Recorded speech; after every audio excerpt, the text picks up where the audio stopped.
wonderful reflections on our scriptures today. Eddie? Thank you, Joe. I just want to say that this homily is so important because it establishes Father John Giuliani's belief in church. He dares to reject the Johannine reading today, and he embraces Jeremiah, a non-hierarchical church, not a church governed by Rome or dictators, but a democracy that is level. And now to his beautiful words. Today, Jeremiah's text is one of the richest in Hebrew scripture. However, its talk of a new covenant as the Spirit's direct impression upon the hearts of believers serves also as justification for certain Gnostic, Protestant, and evangelical claims. These claims rest upon the principle of direct spiritual governance of one's soul, mind, and heart, and of one's conscience outside institutional hierarchical authority.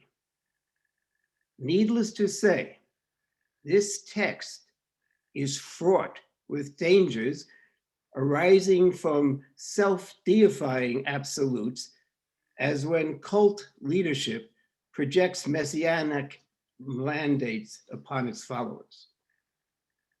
Nevertheless, in voicing their understanding of Jesus, this Jeremiah text was used exclusively by Paul and the gospel writers, as well as the author of today's reading from the letter to the Hebrews. The Jeremiah text is astonishing. It is revolutionary. Nowhere else in Hebrew scripture do we have the likes of this prophetic teaching, namely, that God's self-revelation will need no mediation, no translation, no hierarchical intervention.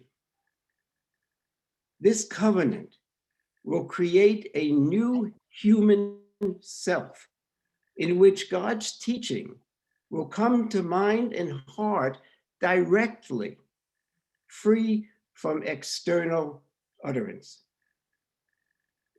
Understandably, Jeremiah is declaring that a new interior covenant of God's making transcends hierarchical governance, both morally and doctrinally. Juxtaposed to this democratic news, according to Jeremiah, otherwise known as a prophet of doom and gloom, is today's gospel, opening with a carefully constructed hierarchical protocol to Jesus's dialogue. Greek worshipers approach Philip and ask to see Jesus. Instead of going directly to Jesus, Philip has got to go to Andrew, Peter's brother, and together they go to Jesus with a request. Keep in mind that this gospel attributed to John is a very late development, over 100 years after the death of Jesus. Already, it is evident that the Christian community has taken on hierarchical structures, reflecting the institutions of the societies in which they lived. The gospel writer has Jesus speak as one of their own spiritually mature elders might speak. He speaks with theological sophistication. serenely self-confident and all-knowing.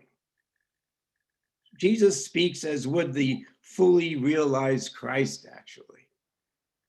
He speaks a catechetical summary, prerequisite for the inquiry to see him, that is, to know him. He does not directly address the Greek request. Rather, he speaks to Andrew and Philip as would a distant Max von Sydow, portraying Jesus in an overstarched interpretation of the Messiah. This gospel monologue, cast in catechetical formulae for teaching the Hellenic world in its search for wisdom, is a typical Johannine setup for a theological exposition. In this gospel construct, we have a correlate, if not a juxtaposition, to Jeremiah's prophetic new covenant. If anyone trusts in following the sacrificial pattern of Jesus's life, then access to him will lead to the seeing desired. That is, to believing in Jesus as a Christ. Gospel testimony is saying that Jesus is seen not so much in visions and in ecstasies, but by way of service at the cost of self-interest. It is only in his dying and rising that Jesus as Lord becomes accessible to the Gentile world. The writer of this gospel is saying that there is no immediate access to the Christ. He then compares a scenario in which Jesus does not rise to greet the Greeks who come seeking him. Jesus is thought to be a Byzantine emperor, firmly seated in the throne of governance.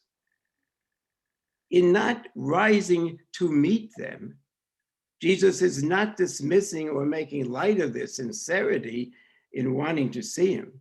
Rather, while reasoning typifies the Greek way of knowledge, it will not lead the mind, still less the heart, for entering the mystery of the Christ, as does faith.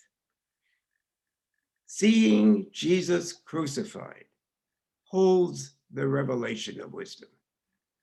Therein is the glory of God, manifest in the Christ as a saving event. One last observation on this gospel text.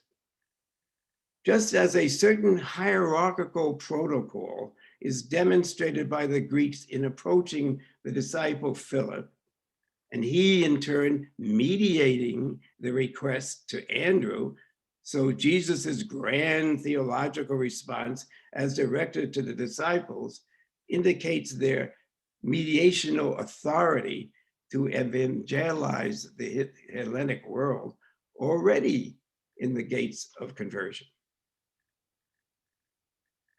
However much the hierarchical institutionalization of the Johannine community, accessibility to the mystery of the Christ calls for personal identification with the suffering servant. Only in looking upon Jesus crucified are we, along with the whole of humanity, able to see him as the Christ, the promise of a new covenant in which the whole of creation is awash in God's glory and taken up in the Easter of the universe.